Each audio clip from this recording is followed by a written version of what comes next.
أما بعد قال الله تبارك وتعالى في كلامه المجيد يوم يقوم الروح والملائكة صفا لا يتكلمون إلا من أذن له الرحمن وقال صوابا ذلك اليوم الحق فمن شاء اتخذ إلى ربه مآبا إنا أنذرناكم عذابا قريبا يوم ينظر المرء ما قدمت يداه ويقول الكافر يا ليتني كنت ترابا۔ سورۃ النبأ کی یہ آخری آیات ہیں۔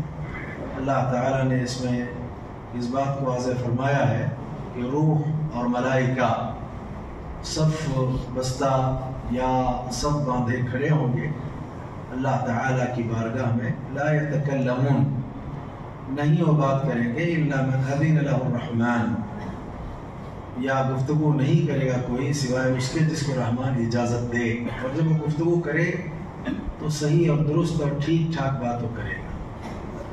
یہاں جو بنیادی بات مجھے آپ کو بتلانی ہے وہ کیا ہے؟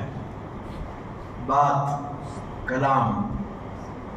ظاہر بات ہے اللہ کی اجازت کے بعد ایک آدمی اللہ سے کلام کرے گا، تو ظاہر بات ہے اس سے ثابت ہوا، بلکہ دوسری جگہ صاف صریح واضح دلائل موجود ہیں کہ اللہ تعالیٰ بھی کلام کرتا ہے۔ آپ اللہ سے کلام کریں گے، اللہ آپ سے کلام کرتا ہے۔ بلکہ ایک جگہ اللہ نے فرمایا نا، جو لوگ کتمان علم کرتے ہیں، کتمان حق کرتے ہیں، اللہ تعالیٰ کیا کرتا ہے؟ انہیں پاک نہیں کرے گا، ان سے بات نہیں کرے گا، ان کے لیے اللہ تعالیٰ دردناک عذاب تیار کر رکھا ہے۔ تو کلام اللہ نہیں کرے گا، تو یہاں کلام کی اجازت اللہ تعالیٰ دیتا ہے، تو پھر ظاہری بات ہے اجازت کے بعد اللہ سے کلام گفتگو ہوگی، بات ہوگی، اللہ بات کرے گا۔ اب یہ بات سمجھ لیجئے، اللہ تعالیٰ کے صفات کی دو قسمیں ہیں۔ کچھ ایسی صفات ہیں اللہ کی کہ وہ مستقل ذات کے ساتھ جڑی ہوئی ہیں، جس کو ہم کہتے ہیں ذاتی صفات۔ ذات جیسے ہے مستقل، صفت بھی ویسے مستقل ہے۔ اور کچھ صفات اللہ کی ایسی ہیں جو ذات میں تو ہیں مستقل، لیکن یہ کہ وہ فعلی ہیں، اور فعلی صفات کا تعلق اللہ کی مشیت کے ساتھ ہے۔ جب چاہتا ہے اللہ تعالیٰ وہ صفت ظاہر ہوتی ہے۔ بات سمجھ میں آ رہی ہے؟ اس کو مثال سے سمجھاؤں گا، بات سمجھ میں آئے گی۔ الحیاء کیا معنی ہے اس کے؟ زندگی۔ اللہ تعالیٰ کی جو حیات ہے وہ کیسی ہے؟ کوئی فعلی ہے، ذاتی ہے؟ کوئی صاحب بولیں گے؟ اللہ تعالیٰ کی جو حیات ہے، الحیات، ہم بھی حیات رکھتے ہیں، اللہ بھی حیات رکھتا ہے۔ تو اللہ کی جو حیات ہے وہ کیسے؟ ذاتی ہے، فعلی ہے؟ ہاں کون ہوتا ہے؟ کیسی ہے؟ کون بولا؟ ہاں کیسی ہے؟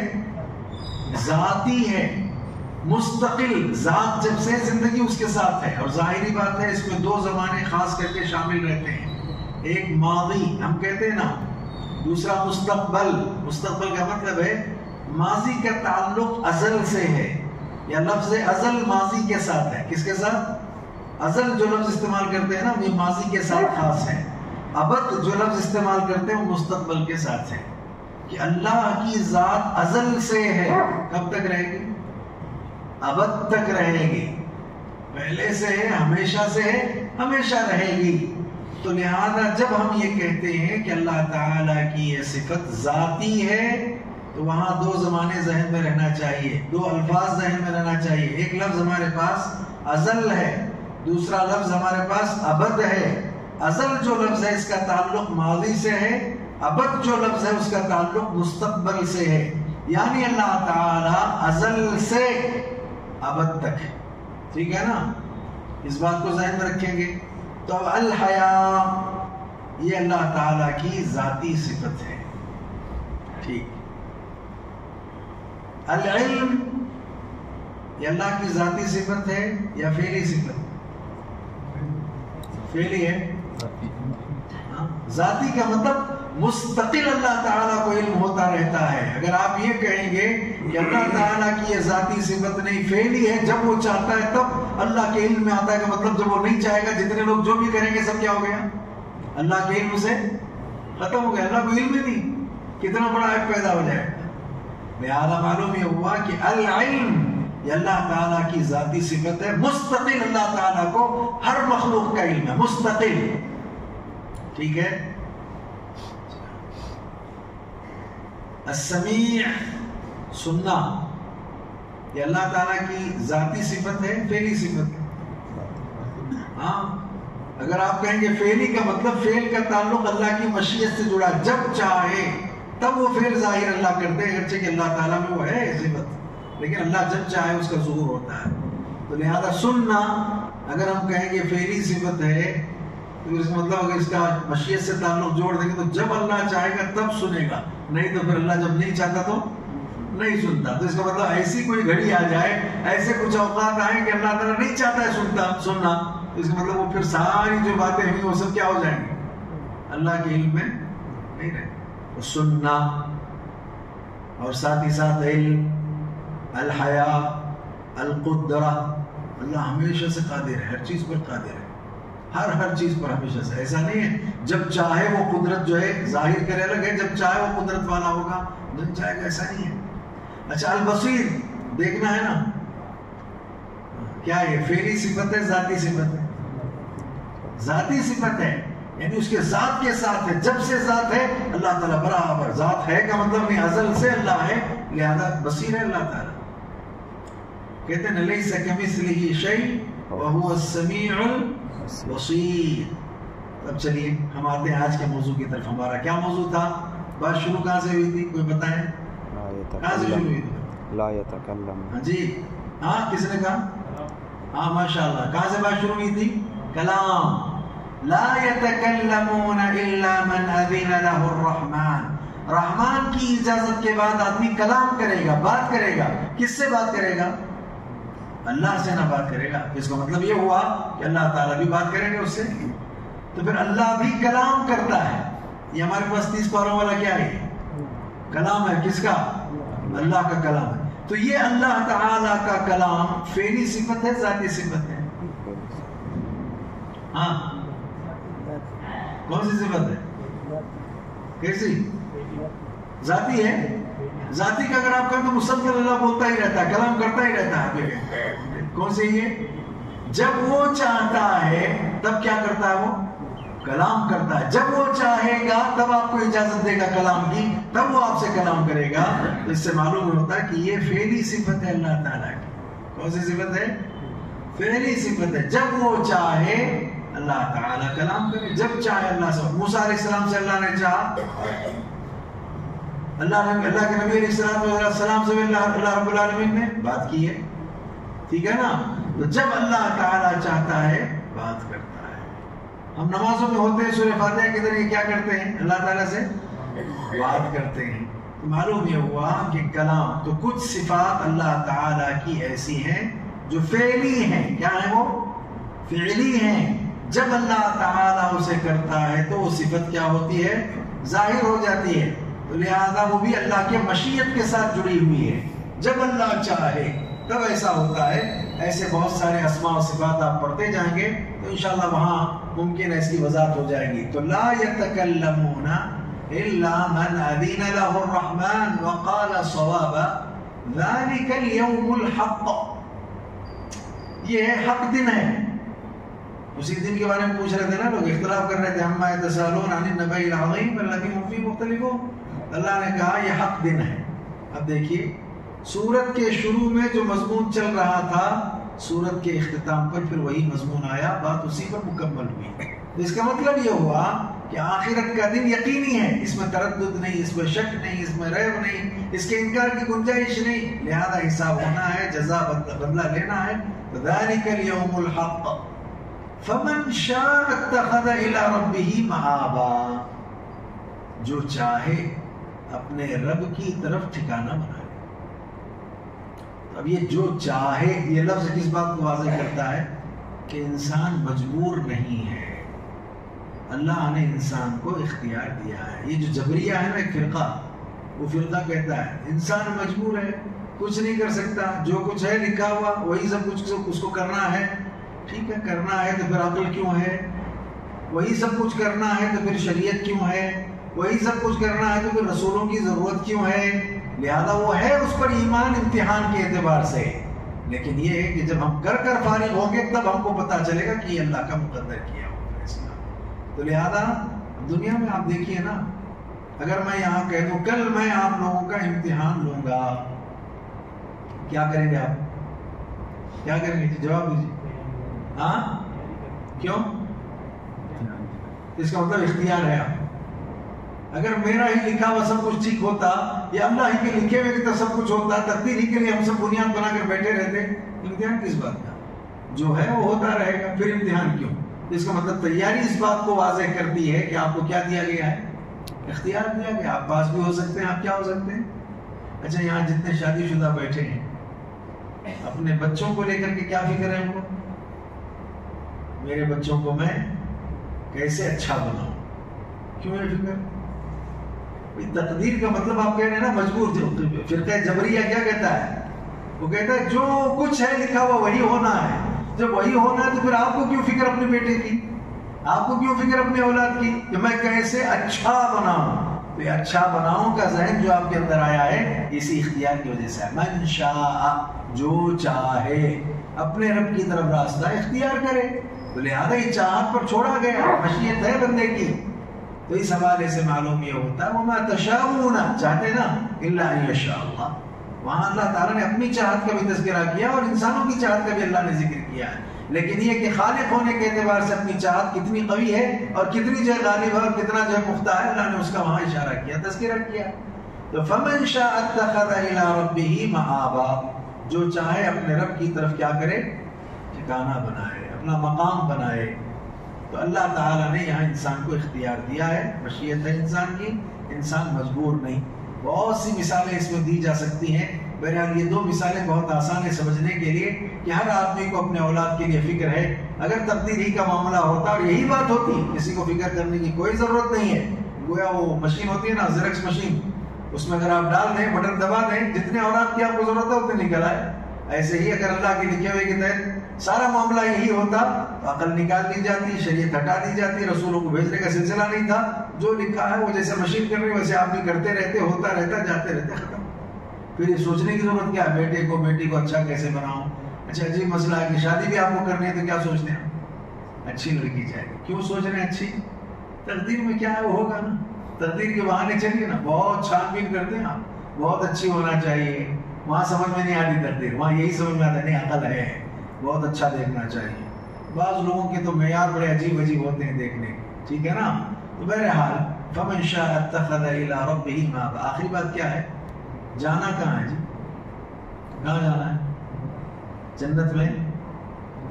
جہنم میں؟ کہاں جانا ہے؟ جو شخص چاہے اپنے جنت کے لیے مقام بنا لے، یہ نہیں جہنم کے لیے مقام بنا لے، یہ بات نہیں. اپنے رب کی طرف مقام بنائے کا مطلب ان دونوں مقامات پر جانے سے پہلے کہاں جانا ہے؟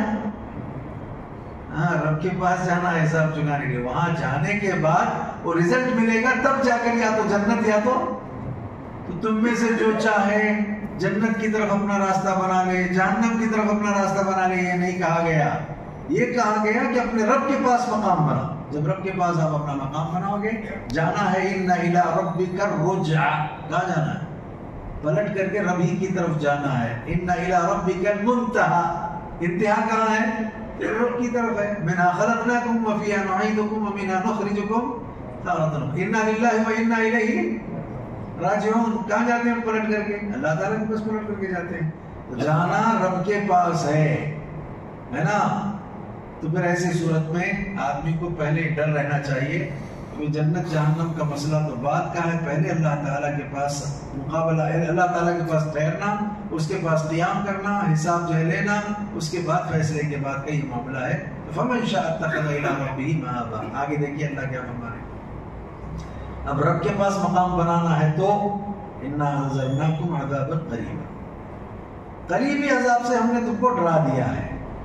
یہی اصل میں حجت پوری کرنا اسی کو کہتے ہیں. اللہ نے حجت پوری کر دی ہے، رسولوں کو بھیج کر، عقل دے کر کے، کتابیں اتار کر کے، پھر یہ کہہ کر کے ہم نے تم کو عذاب قریب جو ہے نا اس سے ڈرایا ہے. تو یہ ڈرانا حجت پورا کرنے کے لیے ہے. اب ڈرنا ہمارا کام، کیا کرنا چاہیے؟ ہم کو جہنم کی آگ سے ڈرنا چاہیے. اگر ہم ڈر گئے اور اس سے بچنے کی فکر کر لیے، بہتر کام کر لیے، رب کے پاس کھڑے ہو سکیں گے. رب کے پاس کھڑتے ہوئے دائیں ہاتھ میں نام اعمال لے کر کے جنت پانے والوں میں سے ہو جائیں گے. نہیں تو نقصان بڑا ہوگا. انذرناکم عذابا قریبا. اچھا یہ عذاب قریب ہے دور ہے؟ اللہ نے کہا قریبی عذاب سے ہم نے ڈرایا. عذاب قریب ہے دور ہے؟ اللہ کے نبی نے کہا تم چلتے ہوئے چپل پہنتے ہو نا، چپل جوتا، وہ انسان سے کتنا قریب ہوتا ہے؟ چپک کر کے نا، کتنا ایک دم پیر سے چپک کر کے. جنت تمہارے جوتے کے تسمے سے بھی زیادہ قریب ہے. اسی طرح جہنم تمہارے جوتے کے تسمے سے زیادہ قریب ہے. مطلب کیا؟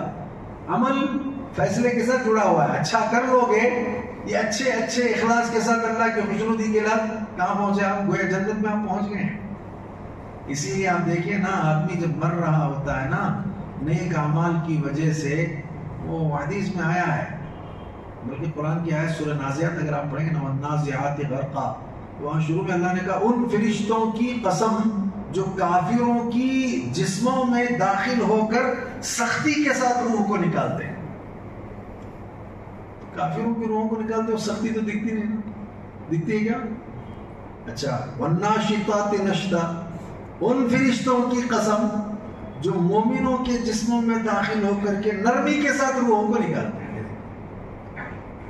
مومنوں کی جانیں اکثر دیکھی گئی نکلتے ہو تو نرمی کہاں؟ بہت زیادہ سے مسائل کبھی نظر آتے. تو کیا مطلب ہے یہاں نرمی اور سختی کا؟ کافروں کی روحوں کو نکالتے ہوئے سختی، مومنوں کی روحوں کو نکالتے ہوئے نرمی. عذاب قریب جو ہے نا، اسی قریب کی تشریح کے لیے بتا رہا ہوں میں. عذاب قریبا، قریبی عذاب کیا ہے؟ وہ جو زندگی میں آدمی نے کفر کیا، شرک کیا، بڑے بڑے گناہوں کے ساتھ سب سے بڑا گناہ شرک تھا، وہ بھی کر لیا، اسی پر اب مر رہا ہے. اب دیکھیے سختی کیا ہے، سختی سے نکالتے ہیں. وہ سختی سے نکالنے کی ایک تشریح یہ بھی کی گئی کہ آتے ہیں ملک الموت، یا ملک الموت کا فرشتہ آتا ہے، اس سے پہلے کچھ فرشتے آتے ہیں. والنازعات جمع ہے نا، کچھ فرشتے آتے ہیں، اور وہ مرنے والے کی نظر جہاں تک پہنچتی ہے، تاحد نظر جتنی دور جاتی ہے اسی دوری پر وہ بیٹھ جاتے ہیں. ملک الموت آتا ہے اور آ کر کے کیا کہتا ہے؟ اے خبیث روح. یہ اصل میں سختی ہے. اے خبیث روح، اللہ تعالی کی ناراضگی اور اللہ کے غضب کی طرف نکل آؤ. اندازہ لگائیں آپ. اب یہ جو سنایا جا رہا نا، یہ عمل کے ساتھ ہی کیا جڑی ہوئی ہے، اب بتاتا ہوں تھوڑی دیر میں. پھر مزید تکلیف دیکھیے اس کی کیا ہے. اس کے جسم میں داخل ہو کر کے، ابن مسعود رضی اللہ تعالیٰ عنہ تفسیر بغوی میں بات لکھی ہوئی ہے، کبھی کبھی تو عجیب طرح کے رونگٹے کھڑے ہوتے ہیں. خبر دیکھا ہے کسی نے؟ دیکھا خبر آپ نے؟ بتا بزرگ، خبر کو دیکھا آپ نے؟ دیکھا ہے؟ اگر مٹی نکالنے کے بعد اسے کھلا چھوڑ دیا جائے نا، 2 گھنٹے کے لیے بھی آدمی اس میں سونا پسند نہیں کرے گا. یہ قبر ہے. اور اگر مٹی ڈال دی گئی تو کیا حال ہوگا؟ اب آپ اندازہ لگائیں. سختی کی جو بات کی جا رہی ہے نا، عذاباً قریبا، قریبی عذاب کیا ہے؟ وہ یہ ہے کہ آدمی مر گیا، قیامت شروع ہو گئی. اجتماعی قیامت بعد میں ہے. مر گیا، قیامت شروع ہو گئی، اور موت کے وقت میں اگر کفر والا ہے، کافر ہے، تو یہ سختیاں ہیں. سب سے پہلے تو یہ کہ وہ کہے گا کہ اللہ کی ناراضگی، اللہ کے غصے کی طرف نکل آ. اس کے بعد پھر ساتھ ہی ساتھ یہ انتہائی بدبودار تھیلا، جس کو ہم ڈانٹ کہتے ہیں، ایسا تھیلا وہ لائے گا. اس تھیلے میں اس روح کو نکالے جانے سے پہلے یا نکالنے کے وقت میں بدبو پھوٹے گی. بعد میں پھر یہ ہے کہ وہ جسم میں، ابن مسعود رضی اللہ تعالیٰ عنہ کہتے ہیں کہ زندہ انسانوں کے ناخن کو پکڑ کر کے جیسے کھینچا جاتا پورے ناخن کو، بیائی نہیں، بالوں کو جس طرح کھینچا جاتا ہے، بیائی نہیں، یہی تکلیف کافر کے روح کو دی جاتی ہے. ایسے لگتا ہے کہ ہر جو ہے جسم کا بال جس طرح کھینچا جا رہا ہے، اس طرح روح کو جسم سے کھینچا جا رہا ہے. بلکہ روایتوں سے تو یہاں تک بھی ثابت ہے کہ وہ اون ہوتا ہے. اون مطلب روئی، پانی میں بھیگی ہوئی جو روئی ہے، لہذا اس پر انتہائی گرم جو سلاخ ہوتی ہے نا، گرم سلاخ لوہے کی، اس کو اگر اس پر سے آپ کھینچیں تو کھینچنے کے بعد ایک خشک ہو جائے گی، اور دوسرا ہے کہ چرچر کی اس میں آواز جو پانی کی وجہ سے ہوگی وہ ہوگی، اور آگ کے گزرنے کی وجہ سے بہت ممکن ہے وہ جل بھی جائے۔ بعینہ، ایک کافر کی روح کو نکالتے ہوئے یہ سزا دی جاتی ہے۔ عذاب قریب یہی ہے، ہم نے تم کو عذاب قریب سے ڈرایا ہے، یہ قریب کا عذاب ہے۔ اس کے بعد کیا ہے؟ روح کو لے جاتے ہیں، وہ آسمان دنیا پر پہنچتے ہی فیصلہ کر دیا جاتا ہے، سجین میں اس کا نام لکھو، یہ بھی ایک بہت بڑا عذاب ہے، فیصلے آ گئے نا۔ روح کو وہیں سے پھینک دیا جاتا ہے، لہذا پھر کسی بہانے روح جو ہے پہنچتی ہے جسم میں، اٹھا کر سوالات ہوتے ہیں وہاں۔ اس کے بعد دیکھیے عذاب کیا ہے کہ یہ جھوٹا ہے، من ربک کا جواب معلوم نہیں، ما دینک کا، ما اسلام کا جواب معلوم نہیں، جھوٹا ہے یہ۔ اس کے لیے جہنم کے آگ کا ایک بستر یا بچھونا بچھا دیا جائے، یہ ہے عذاب، عذاب قریب اس کو کہتے ہیں۔ اور اس کے بعد کیا ہوگا؟ انتہائی کالے چہرے والا، بھیانک شکل والا آدمی اس کے پاس آئے گا، لہذا وہ پوچھے گا کون صاحب آپ؟ تو کہیں گے میں تیرا برا عمل، دیکھا آپ نے، انا انذرناکم عذابا قریبا، میں تمہارا برا عمل ہوں، قیامت تک رہوں گا۔ اور حدیث کے الفاظ ہیں اس میں آخر میں کہتے ہیں ربی لا تقم الساعة لا تقم الساعة، اے میرے پروردگار قیامت اب مت قائم کیجیے، اتنا ہی کافی ہے۔ قیامت قائم ہوگی تو پھر آگ میں جانے کا جو معاملہ ہے وہ کیسا ہوگا؟ تو عذاب قریب یہ ہے، انا انذرناکم عذابا قریبا، ہم نے تم کو ڈرا دیا ہے قریبی عذاب سے۔ تو لہذا اس گھڑی کے آنے سے پہلے آج یہاں بیٹھ کر کے میں نصیحتیں کر رہا ہوں، کتنے گئے ہیں، کیا کیا حالات ہیں انہیں پتہ نہیں، کل ایک وقت ایسا آئے گا کہ ہم بھی وہاں آرام کر رہے ہوں گے، ہماری جیسا کوئی بیٹھ کر کے اس طرح آخرت کی، جنت کی، جہنم کی تفصیلات بیان کر رہا ہوگا، لیکن ہم کو اس سے پہلے اسے محسوس کرنا ہے اور اس کے لیے توشہ تیار کرنا ہے، کامیابی کی فکر کرنی ہے۔